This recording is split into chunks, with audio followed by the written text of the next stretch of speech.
All right. What's going on, everybody? Welcome back to the Best Self Blueprint. So, as you all know, the mission of this podcast is to bring on people with the knowledge, insights, and especially today, experiences that'll help you learn the tools, the tricks, the tactics on how to move into that next best version of yourself. So, today we have a last minute replacement, but this is a really special episode for me. This is someone who has quite literally been with me my entire life.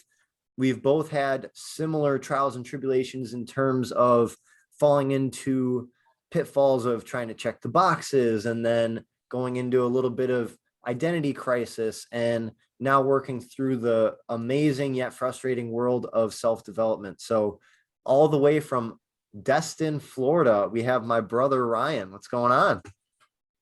Doing well. How are you doing up back at home? It's good. It's we don't have a tropical storm, but it's pretty warm. So I want you to start by telling people, because obviously, as we were literally just talking about, you have a pretty intense story of falling pretty hard off the edge of toxic escapism and, negative environments, negative people, negative habits. So my main question is, like, what was it? What was your turning point? Like, what was that thing that made you like realize, like, oh, I really have to do something about this? And then just like kind of running people through your story. Well, for me, it was honestly like a combination of multiple things that kind of all came up within, I would say, about a year frame. There was a while that I was living in River West in Milwaukee on Holton Avenue. And then our landlord actually was not able to cover the mortgage, and it seemed like everything kind of fell on him. So we had to scramble to try to find a new place.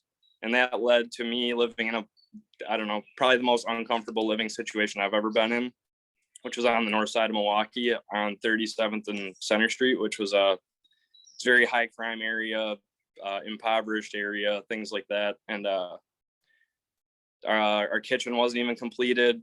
The bathroom needed a lot of work.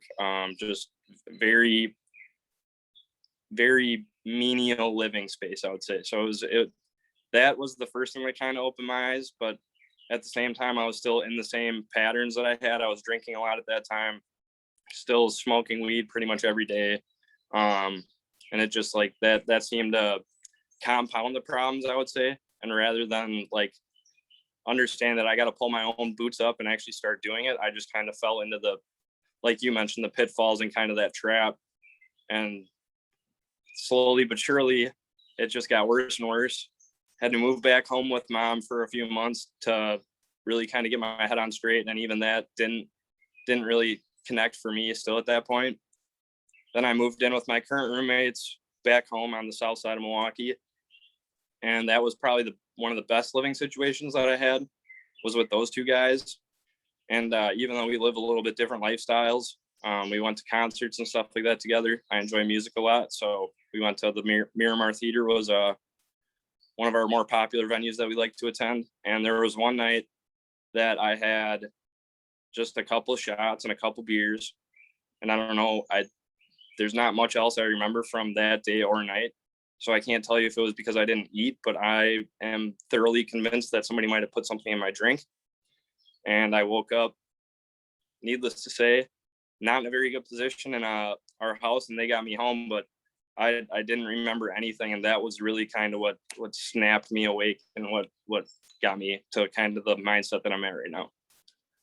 Yeah. And then, so take people through, because you've learned a lot. You're a little newer to the actual world of self-development than me. So it's really cool us having conversations that we do where I get to see your, like, from your perspective of this explosion of knowledge from all these different books and podcasts and people. Tell people about, like, because that was, and correct me if I'm wrong, that was rock bottom, right? Where you were like, something has to change now, or you can kind of see what road you're going to take. But 100%. From that point to now, what have been kind of the most key concepts that you've dialed in on that have helped you? Well, I mean, like if you're it sounds like you're kind of mentioning like the pillars that you kind of build your life on. For me, like personal responsibility is always like a big thing right now. Even if you're dealt a good hand of cards, like we've talked about, we had a very good childhood growing up. We've had a lot of privileges and stuff like that.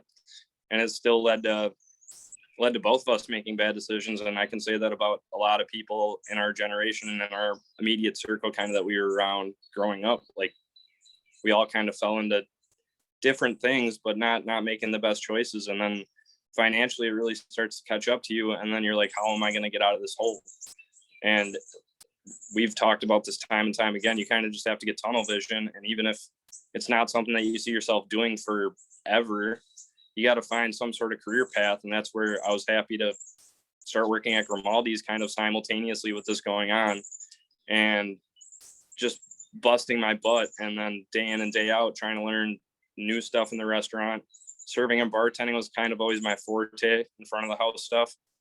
But then they needed a lot of help in the back of the house, which was not necessarily something I wanted to do per se, but you still learn a lot doing it. So I helped prep, I cooked pizzas, I stretched dough, made cheesecakes, pretty much anything they needed help with. I was there just to kind of be that guy. I was like the utility player. That's what I told them in my interview. I referred to baseball back in the day. I played every position in baseball. So you put me somewhere, I'll find a way out how to do it. And then slowly but surely I became an hourly manager. And then right before COVID last year, honestly, the biggest blessing I've had in my life, which is that promotion up to salary. Yeah. So there's a couple things I want to unpack here. The first one is extreme ownership. And we talked about this. I won't dive too far into it because we talked about this on the last episode for probably a good half hour of just basically telling people, like, if you don't understand the benefit of extreme ownership, nothing else is going to fall into place. Like, there comes a certain time in your life, and this is going to come off, harsh to some people, but if it offends you, this is probably you. There comes a certain time in your life where you have to stop blaming other people for your problems. If 100%. You have problems, yes, they may have caused them. I'm not taking that away from you. Like, you may not have been the causal factor, so it's not your fault, but it is still your responsibility to get your life in the spot that you want it to be. And I think that was something both of us woke up to eventually, was this idea of like, okay, instead of I recognize these problems, I'm shining the spotlight on them. But instead of actually solving the problem, I would escape the problem and just hope it would go away. Yeah, run away from it, kind of. Yep. And so that leads me into the next thing you talked about, which this quote has been one of my favorites in the past 4 years. And anyone who's seen what I've done with my life in the past 4 years, this quote is exactly how I've lived. And it's, you can do anything you want, but you can't do everything you want. Similarly, you can be anything you want, but you can't be everything you want. And so it's on you to figure out, okay, yes, you have, especially with our connections and how we grew up, like, you have near infinite possibilities, but you can't do all of them as much as you want to. And so it's figuring out, okay, right now in my life, like, what is the best next step? And then put on the blinders, like you talked about, tunnel vision, singular focus, like, put your head down and work until you get to that spot. And then, okay, pick your head up, scan, and figure out what the next best step is. But I think that's oftentimes a problem for a lot of people too, is analysis paralysis, where they have so many different areas that they realize need improvement. And so instead they just shut down instead of just dialing in on one. Yeah. I mean, 100%. Like kind of what you were touching on before. You can always find an excuse for why things are not going well in your life. There's always some sort of excuse. And at some point, that's why personal responsibility and like ownership of yourself for me has like that's what really opened my eyes. Is like, if you don't have parents around, they're not going to be there forever for you. If you do have parents that are willing to help you out. A lot of people don't have that fortune. They don't have a good family support system, which is another thing that sobriety is really like, it's allowed me to relinquish my relationships with my family, not just my immediate family, but my extended family and things like that, which it's a blessing like that. I'll just say that. Well, and that kind of brings me into another thing I want to talk about, which we talked about a couple days ago, was you really are a different person. Like, from when you're escaping the problems to when you go at the problems. And this comes down to, like, you've been getting into health and fitness. You've been working on getting your mind right, your body right. And it really is, at a cellular level, you are a different human being. Your like neural pathways are developing differently. You're focusing on different things. You perceive life differently. Your energy levels are different, and it really does create a whole new version of who you are. And that's something, let let people know kind of like what your progress has been in that, because we talked about it and you were telling me like you feel it too, how it's night and day the difference. I mean, it's almost like everybody can relate to like watching movies and reading books or kind of whatever your means of digesting entertainment is. Like one of the big things that I look at in entertainment for that instance is like a character arc, which is exactly what we're talking about.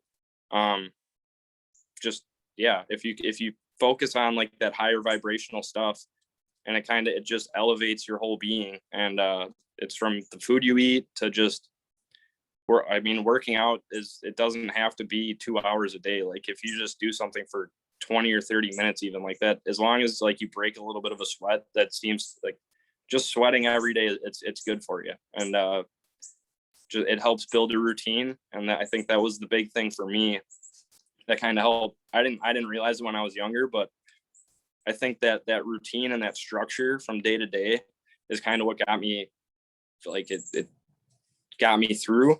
And it just I don't know really how else to say it other than like you just gotta really force yourself to regiment your day, break it down into hour by hour almost, and just figure out what you're gonna do to change that. And then like you said, it's like night and day. It helps with your self-confidence, it helps with your relationships, it helps you talk to people. You're not afraid to, I don't know, talk about certain topics, because you'd be surprised how many people share a lot of interests that you have. Yeah. One, so like this reminds me again, I'm a quote guy, and you know this. I'm a one-liner guy till the day I die. This reminds me of Les Brown quote, and he says, if you do what is hard, your life will be easy. If you do what is easy, your life will be hard. And this is just something I've preached all the time. It's basically get out of your comfort zone. And that's not just with exercise. That's with actually doing something consistently. That's not easy for people. That's where people fall off, is anyone can do something for like a week, but can you do it for a year? Can you do it for a decade? And that's not just with physical fitness either. It's with reading and continuing to educate yourself. It's with building relationships. So are you able to get over the awkwardness of going up to the person at the cash register and striking up a conversation, or giving a hug to someone on the street? Like, it's these things that when you do the difficult things and you present yourself with these challenges, not only are you strengthening yourself, but now it makes these other challenges so much more insignificant to you. Yep. Well, and that's one of the big reasons I'm happy that I made this decision to come down here for 3 months, because it's unfolding a lot of opportunities for me just in the realm of Grimaldi's, but then just meeting a lot of more like-minded people because of the conversations I've been having. Like you talked about, not being afraid to talk to the cash register person, or like for me, big thing was like being able to talk to like any of the Uber drivers that I took, like when I didn't have a car and needing to use public transportation and things like that. Just being able to talk to people, and like I said, you'd just be very surprised at how many interests you share with people, and kind of that middle ground, which seems to be decaying every day from a lot of people's worlds. Yeah. Another big part of it too, and this is something that's fascinated me for such a long time, is when let's say you're out with friends, or you're with a significant other, or your family, you're out to eat, or you're at the park or something like that. What's genuinely fascinating to me is how often I see this. Like, people just sitting on their phones, not even connecting with the people that they're with. And this isn't even strangers. This is family and friends. This is people who should be really important to you, and connecting with them should be important to you. And I think that's almost a lost art. And it is an art, because it's different for every human interaction. But the art of communication, and not just communication, but true connection, is such an awesome skill to have. Because when you do, and you've experienced this before, like I experienced it when I took that road trip a while back, life gets so much more beautiful when you can truly connect with someone who 5 minutes ago was a total stranger. Yeah. Yes. Well, and that's where I, not to interject really quick, but there was an Uber driver that I had down here. I made a mistake and kind of left my wallet in my work pants while I was getting my tires changed out at Walmart down here. And I asked them if I could try the Walmart Pay thing that I have on my phone to make sure that that would work while the tires were getting done, so that we didn't run into that problem. And they said that I had to wait until the tires were done. Sure enough, tires got done. Tried the Walmart Pay app 3 different times. It didn't work. So I was like, is there anything I can leave here as collateral? Like while I run home and get my wallet, like obviously I need to come back and get my car. So they were like, no, you'll just have to go home and get it. And then, yeah, so I had to Uber home, had a really nice conversation with this older gentleman. And then he actually stopped in by Grimaldi's, I want to say it was yesterday, and was looking for me. And he actually left his business card just because of, he just said how nice of a guy I was. And it's, I don't know, impressive to see younger people actually taking responsibility, kind of like me and you do for some of the decisions that we make and the pits that we find ourselves in, climbing out of it. Yeah. So one question I have, and this is just something I'm always curious about for people who have actually leveled up. So that's what I consider, like, when you grow as a person, I almost think of it as a video game. Like, you get to the next level and you've leveled up multiple levels pretty fast in the last year or so. What advice do you have for someone? Let's say you're talking to you 3 years ago and you notice that these habits are kind of putting you on a downward decline, and that downward decline is increasingly steep, but you don't have the tools yet, you don't have the mindset yet. What's your conversation with you 3 years ago to get you moving in the right direction? I mean, there's a million different answers I could have for that one, but the big thing that I would say for people is, like, you don't know everything, and don't be afraid to ask for help. That's kind of the biggest thing that I've kept in my back pocket. If you don't know something, there's nothing wrong with not knowing about a certain topic, about how to form routines, how to be healthier, and, like, whether it's eating better food, working out more. There's so many different things, and that's where there's so many experts about it out there. But, like, people, I feel like, are afraid to, like, come off as, like, weak or insignificant or something like that, which was a big thing for me for a long time.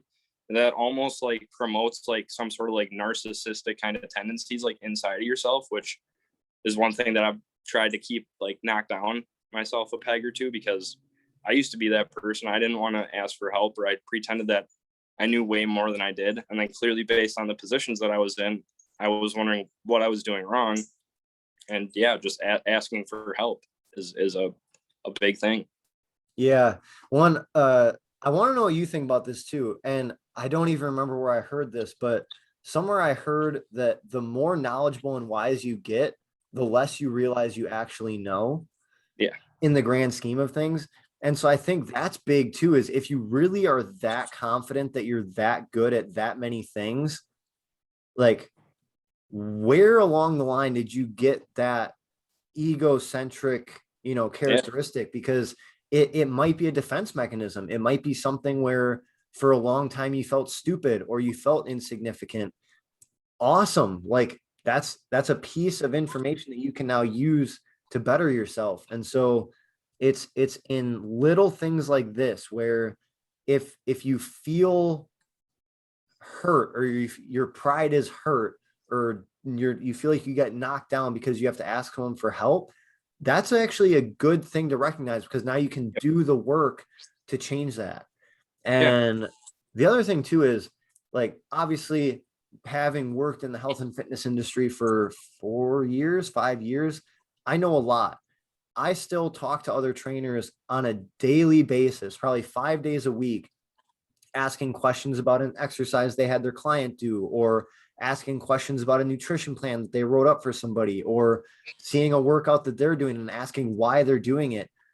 I'm not smart enough to get inside someone's head and think how they're thinking. So I have to use this weird hole in my mouth to project sounds at them and have them answer questions to let me know what's going on in their head. And again, so it's the art of humility, and it's the art of connection with people that really is going to drive you such a long way. And it seems like that's probably most highly contributing factor to your journey over the last year?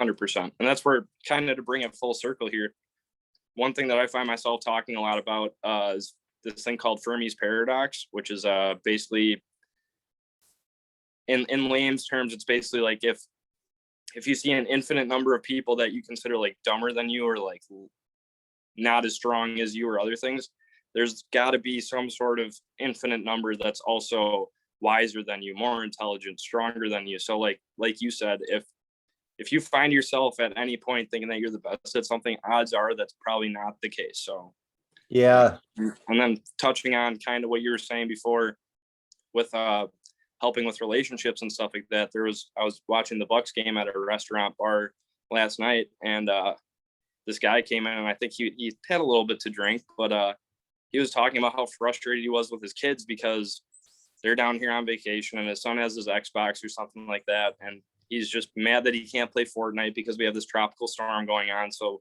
a lot of people's Wi-Fi's got cut out, and he's just complaining about how he has to use hotspot to keep his kids' screens going. And I'm like, it's exactly what you were talking about. It's frustrating because if you just let your kids continue to use the screens, in my opinion, it's kind of like the Matrix almost at that point, but like, not to go down that rabbit hole, that presents the perfect opportunity for like a family outing or doing something out in nature, or like just getting them away from the screens. Because I feel like the screen stuff it's really frustrating as a young person, how inundated people are with like, texting people, social media, online dating, just all that stuff. It's sad. And again, there is a time and place for it. So like, and this is something, again, I'm not going to spend too much time on because I've talked about it. I don't even know how many, probably in every podcast at this point, but there is a time and a place for video games, for a couple drinks, for, laying around watching movies. There is a time and a place for that. I enjoy that stuff, but it has to be earned in order for you to truly enjoy it. This is my perspective.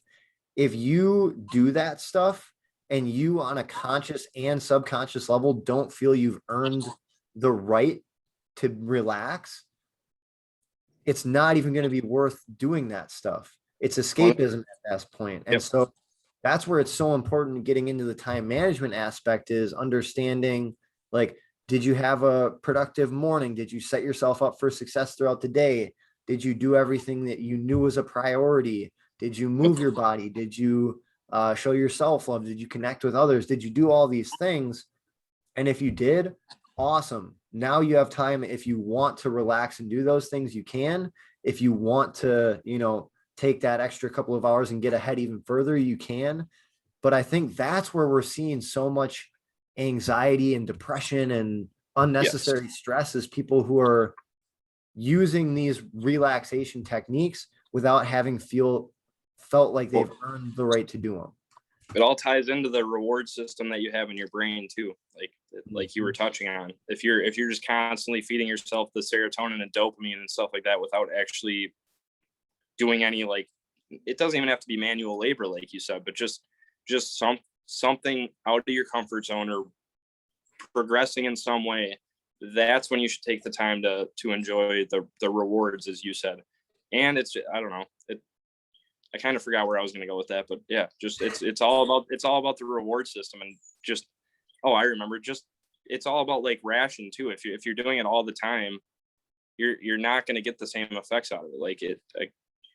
It's like drinking or smoking. It's the same thing. If you're constantly doing that, it's almost like chasing the dragon, because you're not getting like the same high that you had before or something like that. And it just really weighs you down, and it brings you down to that lower vibrational frequency, like you said, with the anxiety and fear and things like that, which is where it seems like they want to keep people for some reason. And that's why people got to break out of that and hit that higher vibrational stuff. And like you said, you can almost feel it on a cellular level once you start doing that. Like goosebumps is one thing that I always try to experience goosebumps, if not every day, at least four or five times a week, because like that shows that something's really hitting you at the core of your being. Yeah, I love that. I've never thought of it in the terms of goosebumps, but I try to do that same thing where, like, I call it like, taking my breath away like once a day, Yeah, something that just like puts me back and really makes me stop and be like, whoa. So it's the same thing. Yep. yeah. All right. I want to get into the secret life of Walter Mitty with you a little Oh bit. man. So for those of you who have not seen this movie, as we're on the topic of, watching movies and stuff, we both watched this movie recently, The Secret Life of Walter Mitty. And first of all, just great movie in and of itself. But the reason that at least I like it, I'm pretty sure this is why you liked it as well, is because it's so freaking relatable to so many people. So I'm not trying to give away the movie, but in order to talk about why it's relatable, I might have to spoil one or two things. So sorry in advance. Spoiler alert. Spoiler But alert. if you want to watch it, maybe like don't listen, fast forward a little bit, but I promise it's worth it. So in this movie, this guy Walter Mitty, he's a negative assets manager. He has a very kind of, no offense to negative asset managers, he has what's portrayed in the movie as a very cookie cutter job, grayscale, nothing very colorful about him or his life. His dating profile has nothing about where he's been or what he's accomplished, because he doesn't really feel he has done anything. And he's prone to very intense, very frequent daydreams where he's off doing these adventurous things and he's the superhero in these daydreams. And then all of a sudden he snaps back and he's into this grayscale life. And then he gets the opportunity to really take an adventure and get outside of his comfort zone and go chase these crazy things and meet these crazy people. And in the process, he stops having these frequent daydreams. And I think the reason this is so amazing for me personally is because I had, and he can definitely attest this, he's my brother, I had such a vivid imagination as a kid. I was always playing, game 7 NBA finals by myself in the driveway, or playing, I was setting it up. So I was always the superhero. I was always the main character. And I didn't realize that I could actually do that in my life. And it was this realization finally a couple years ago where I realized I don't have to make it up. I can actually do this. I can actually write the script and be the superhero, be the main character. And that's when I started taking on these crazy endurance challenges and doing these extreme athletic adventures and going out and trying to become my best self, because you feel like a freaking superhero when you do these things, whether it's crossing the finish line or getting to the top of the cliff, or, talking to that person you never thought you'd be able to get a hold of. And so I want to know your perspective. That's mine. That's what I took away from it. And I'm super amped up about it, because that is literally that's my life in a 2-hour movie minus credits or whatever. But Yep. what's your take on it? I mean, for me, it's you hit the nail on the head 100%. But like, even from like just from personal experience, this is why I feel like I relate to it. The more you kind of in sync with the universe, as I would say, like it's just funny how things kind of just tend to fall into place. And that's where I'll bring it all together here, because I saw that movie with my ex-girlfriend in high school, instantly fell in love with the movie. It was one of my favorite movies for a long time. And then for the past, probably I would say 3 years, I've just been kind of trying to track it down. And I figured it would be on one of the streaming services, Netflix, Hulu, Amazon, one of those, something like that. And I just could not find it anywhere. And then eventually I came down here, and I was just stopping in a random gas station to grab a snack after work one day. And they have a little Blu-ray rack over in the corner. And I look over there, and sure enough, The Secret Life of Walter Mitty is just kind of staring me in the face. And I'm like, that's really weird that I happen to find it while I'm down here on like this roundabout kind of journey that I'm on through Grimaldi's. And it's just kind of being in sync with the universe, like he realized in the movie. And that's where I don't want to spoil the ending, but like, it's just funny how he kind of had all the answers, but he just missed it because of the daydreams that he was on. Yeah. Well, and so I think this goes back to focus. So this is why focus is so important for me. And this is why I always talk about daily priming. And I talk about daily priming. I, in no exaggeration, reset 5 to 7 times a day. Before work, I'll sit in my car, shut everything off, do a little breath work, and set my intention. Before I do a workout, I'll take a minute, set my intention. Before I go hang out with friends, you get the point. I am always recalibrating because I know how important focus is and perception is. And this goes back to, maybe this was Albert Einstein who said this. I don't know for sure, but I'm pretty sure it was Albert Einstein who said either everything in life is a miracle or nothing in life is a miracle.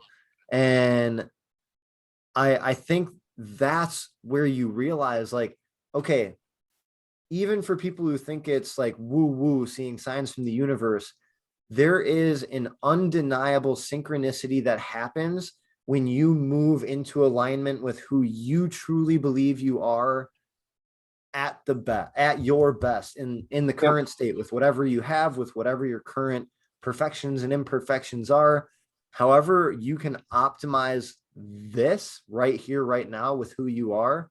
The more frequently you do that, the more these weird, lucky opportunities are going to present themselves. And I feel the same way. Then again, I do believe in a higher power. So for me, it's almost that reward. It's that like treat, if you will, that the universe sprinkles down and says like, okay, you're obviously committed to this pursuit. You're obviously willing to do what it takes. We're going to show you that you're on the right path, or I am, or whatever it is. I don't know. That I don't have the answer for, but I find that so fascinating.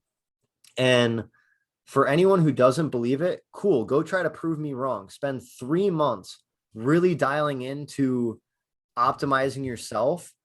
And I'm not just talking about physically, I'm talking about financially, spiritually, mentally, emotionally, relationally, and tell me you don't find a couple of these things. And if you do, awesome, I'll have you on and we'll debate it. But I have yet to find someone who's taken this journey who hasn't found anything like that. Well, it's just amazing the doors that it opens, and kind of tying it into the movie too. Me and you talk about like flow states, stuff like that all the time. There's a big difference, which I think people get confused sometimes when we talk about things like that. There's a difference between being on autopilot and going through the motions and finding that flow state. I find some people kind of mixing the two up, and they're very distinctly different. Yeah, and that's a good point. And I think that's actually why a lot of people miss these signs, good or bad, or just, general, is you're on autopilot. And this is something most of my clients, they hire me for physical fitness. And the thing they always get the most benefit out of more than anything else is me helping them get back on track with like actually living their life. Because from driving the same route to work, to talking to the same people every day, having the same conversations, going through the same motions, it's very easy to get checked out. And so it's only when, again, I talk about that recalibration, that's setting a clean slate. That's you getting put back in the driver's seat. And I think the scary thing for a lot of people is they've been on autopilot for so long that when they get put in the driver's seat and look around, they are freaked out with where their vehicle's going. 100%. And then it's a matter of showing people, okay, I'm not going to tell you like where you should be going or who you should be becoming, but I'm going to make you figure that out for yourself, whatever that means to you. And that's a freaking process right there. But it doesn't start until you go from automatic to manual. Yep. Yeah. And I don't know, like you said, with the rewards that kind of the universe likes to sprinkle on you, so to say, if that doesn't kind of just make like cheer you up or like bring your confidence up and show you that you're on the right path, like you either must be really lost, or there might be other things going on, like psychologically, that I might need help or something like that. But if you set your mind to it and start down that path, it's crazy how many doors open. You can look around and check out what's out there. Yeah. And that's something, I mean, I hope people inherently understand this, but that's something I don't always address, is this stuff that I'm talking about. Obviously, if someone has an actual chemical imbalance or like a medical, whatever it may be, that's not who I'm talking about. Obviously, I am not a doctor. I am not a PhD. I do not know enough about that stuff to comment when it is at that level. I'm talking about the average Joe, the person who is physically, mentally, and emotionally, middle of the curve. There's no like major major problems Yeah. and And handle medicine. But it's still a big problem. And unfortunately, we're hitting a time where those people are being given medicine to suppress emotions or, cause a lot of mental fog, which they already had in the first place. And so it's really dialing into these basics. It's the basics of getting out of your comfort zone, the basic health and fitness practices. If you're doing the basics, you're going to reduce your stress. Obviously, this is not an actual scientific number, but I would guess 40%, more or less, give or take, a lot, because it's a guess. But you'll be reducing a lot of stress. Yeah. Well, and like you said, mental fog is definitely a real thing. Like I don't think a lot of people take into consideration, or they don't realize that they're in that foggy state until they start get back to that clarity moment, as I like to say. Yeah. All right. So one last thing I'm going to ask before my grand finale question, because this is something I'm always curious about, was people who have and I mean, actively been in the driver's seat and watched themselves go down on a decline and get themselves out of it. Is there conversations with the people who they were friends with at the time of the decline and how those relationships, evolved or dissolved as you started to level up? So once you realized and started taking action on improving yourself and your life, what were some of those conversations like? And how did you handle, like, if there was a toxic person in your life, did you let them know that you were on a new path, and if they wanted to join you, you could? Did you simply let them know that, like, you weren't available? Like, what was your process with those relationships? I mean, it's kind of a combination of those things, like you were just talking about. The big thing for me, I think, is I'm kind of a person, I like to talk about a whole lot of different stuff. So for me, it's respecting kind of what I'm doing in my life and the thoughts and opinions that I might have, even if they're different from you. We should still be able to be friends, even if like we've talked about this, we could disagree on a million different things. But if you can't understand that the moments that we've shared together, like the things that we've done together, have formed this friendship, those are kind of the people that, like, either I left behind or they just kind of removed themselves from my life. And whether it was for the better or the worst, I'm clearly in a better spot now. So I'm not complaining. A big thing too for me was just being so into like the music scene, especially like, kind of like the rave scene for a while. You notice when you're around a lot of this, I don't want to call out that crowd because I love those people, but it seems like that's all they care about. Like they live for like the next bass drop or like the next big show or festival and stuff like that. And it's like this secular pattern that you get stuck in, and it's weird to describe for people that haven't experienced it, but you're just looking for something to kind of get out of there. Like everybody wants to be a DJ or a music producer, and it's like, if everybody's doing the same thing, one, who's going to be producing the food that you guys eat? Two, how are you going to get from point A to point B? Like it's just a lot of like the nuts and bolts kind of stuff. So I just broke it down to that, and then realized that I mean, it's just not feasible for a lot of people. And then there's almost like this like cliquey kind of side to it where like there's a whole bunch of different groups there, and like it's the same with anything, but like they all look at each other and point fingers and like kind of make fun of each other. And it's like, you claim to be like this inclusive group of people, and then meanwhile you're just pointing the finger and making fun of like all these people that either don't like the particular genre that you like or something like that. And that's one thing that really turned me off kind of from that a little bit. Still love the music, but it's just, yeah. That's something that, and I'm very guilty of it. I don't claim to never judge, but that's something that I'm trying more and more to be very intentional about, is understanding. And I'd say I'm pretty good at it at this point, but understanding that just because I wouldn't do something the way someone else does, or I don't think the way someone else does, that doesn't mean that they're less than me. That doesn't mean I should make fun of them or judge them or criticize them. Because what I was telling you on the phone a couple of days ago, if everyone thought, acted, and spoke the way I did, life would be so boring, because there would be no surprises. There would be no innovation outside of what I think of, which, trust me, we'd be in trouble if that was the case. and there would be no debate. There would be no heat, no spark, no inspiration. And Well, that's what creates progress, in my opinion, is when you do kind of have those battling ideas, and as long as both of them are producing the best that they can produce and creating the best ideas that they can create, that's what creates actual progress, is meeting somewhere in the middle and creating that almost friction, and it forces you forward. yeah, I mean, growth, excitement. There's so much that comes from the stance of curiosity over judgment.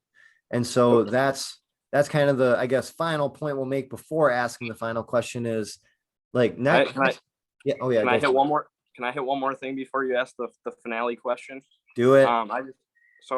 Like just through like my whole adventure, the one thing that I've realized, tying it into mental health and stuff like that, is that when you like, this is why I think exactly like what you said, is you don't want to beat people up. There's a quote I'm going to butcher. It's not word for word, but it's basically like, you don't know all the battles that other people are facing in their day-to-day life. So why take a crap on them or judge them for what they're doing? When either you've dealt with the same stuff, you could possibly deal with the same stuff that they're going through, and you just have no idea. That's why I think empathy is such a big thing. And then tying that in, some of those people, if they're living paycheck to paycheck, or they have kids that they need to put food on the table for, they're in like survival mode almost, which is something that me and you have talked about. And that's one thing that I'm really thankful for, that I've gotten to the point that I'm at now, and I'm a little bit more financially stable than I definitely was a few years ago, is that once you get your head above the water, so to speak, you're able to start pursuing different avenues. You actually are able to start digesting more information that you seek out, if you're like somebody like me who tries to seek out like a lot of the truths that seem to be hidden from us. But just stuff like that is that's one big challenge that I think a lot of people face, that we aren't very considerate of, I would say. That is a valid point. Yeah. That is a very valid point. So yeah, at the end of the day, like anytime you catch yourself, whether it's, a friend of yours made a comment about someone, and like you are noticing that you're falling in the trap of judgment or criticizing someone, switch to curiosity. Like just think about like, okay, like why would someone do that? Like don't think like, oh, why would someone do that? But genuinely, like, what is the driving factor? Because there obviously is one. So taking a stance of curiosity, and that will enhance unity, that will enhance connection. And so that's kind of been the overarching point of most of what we've talked about, is connection and collaboration. So yeah. All right. Mm-hmm. Last question, and then we'll wrap it up. What for you right now is the next step in you becoming your best self? Oh man. So I mean, I've been kind of dipping my toes in a few different pools, but I've been working on a website, which hopefully will I plan on launching a podcast too, not necessarily touching on the same subjects as you, because like I said, I got my toes in a little bit different pool. I don't necessarily want to touch on that here, because it's not about what we're talking about here. But yeah, I mean, just improving yourself. I've been going on runs 3 times a week, just trying to get back to, I played soccer for like 17 years. So like just getting back to that kind of shape. And I know I probably won't ever reach that peak kind of shape that I was in my late teens, but I mean, there's no point not trying to get there. And then meeting new people down here, just yeah, like you said, I mean, you challenged me a little bit, where try to get out of your comfort zone at least once a day. So I've been doing some things that you might not expect me to do. That the guy that dropped off his business card for me actually asked if I wanted to go shooting sometime next weekend. So might take him up on that, shoot some clay pigeons and stuff like that. Yeah, I mean, just trying to broaden my horizons, as you could say, and stuff. Yeah, I like it. Learn as much as I can. That's all I can say. Learn and grow. That's it. All right. Well, thank you. So for those of you who are curious why my brother is sitting here, first of all, this is long overdue, because he really is someone who embodies the best self mission of continuous pursuit of evolution, like always striving to be better at the end of the day than you were at the beginning of the day. And so this was long overdue, but also there was a cancellation. So being the awesome brother that he is, he stepped up 24 hours ago ish to hop on the podcast. So props. Thank you so much for coming on here. And I cannot express enough how proud I am of this guy for actually, like he talked about, like not only getting his head above the water, but once it was above the water, he didn't just stop. He didn't just go until he was comfortable and rest there. This dude gets increasingly more and more hungry to evolve and to grow. And if you could hear the hundreds upon thousands of conversations we've had about life and growth, he's putting in crazy work. So if you have questions for him about his journey, I'm sure he would be more than happy to answer questions.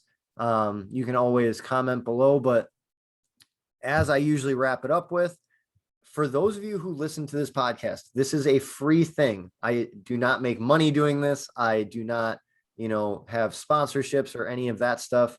But the reason I'm doing this is to provide a free resource that can impact as many people as possible. So if you got anything out of this from, my brother's very inspiring story to the tactics, the tricks, the tips that he used to get himself out and to the next level, the next few levels. If you got anything out of the Secret Life of Walter Mitty recap, any of that, all I ask is that you like this video and that you share it with someone who you believe this could benefit. And I can guarantee you, out of the thousands of people there's someone in your life who can benefit from what we talked about here. So Ryan, thank you again for coming on. I appreciate it more than you probably know. To everyone listening, I appreciate you listening more than you know, and I respect the fact that you're taking time out to learn and grow with me and the guests that I have on here. That is about it. So everybody take what we had to heart, listen to what we were saying, and we will see you next week.